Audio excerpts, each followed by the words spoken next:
क्रंथियों के नाम पौलुस रसूल का पहला खत 13 बाब पहली आयत से 13 आयत तक। सफ़ा नंबर 164। मोहब्बत। अगर मैं आदमियों और फरिश्तों की ज़ुबानें बोलूं और मोहब्बत न रखूं तो मैं ठनठनाता पीतल या झनझनाती झांझ हूँ। और अगर मुझे नबूवत मिले और सब भेदों और कुल इल्म की वाक़फ़ियत हो और मेरा ईमान यहाँ तक कामिल हो कि पहाड़ों को हटा दूँ और मोहब्बत न रखूँ तो मैं कुछ भी नहीं। और अगर अपना सारा माल गरीबों को खिला दूँ या अपना बदन जलाने को दे दूँ और मोहब्बत न रखूँ तो मुझे कुछ भी फ़ायदा नहीं। मोहब्बत साबिर है और मेहरबान। मोहब्बत हसद नहीं करती।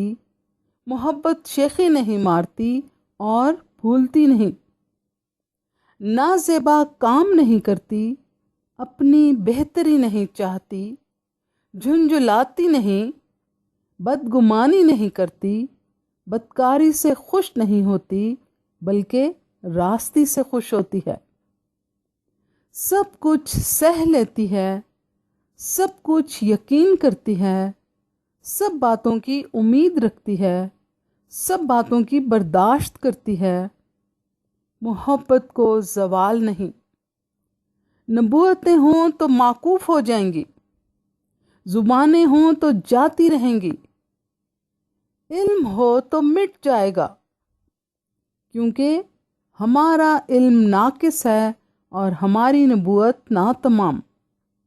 लेकिन जब कामिल आएगा तो नाकिस जाता रहेगा।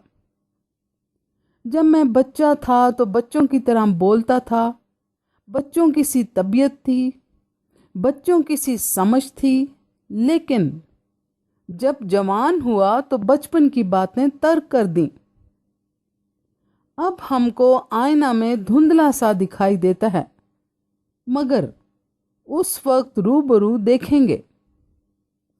इस वक्त मेरा इल्म नाकिस है, मगर उस वक्त ऐसे पूरे तौर पर पहचानूंगा जैसे मैं पहचाना गया हूँ।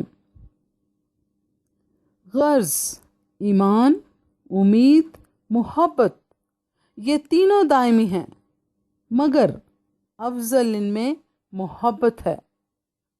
आमीन। पाक कलाम के पढ़े और सुने जाने के वसीला से आपको और आपके तमाम घराने को बहुत बरकत मिले। आमीन।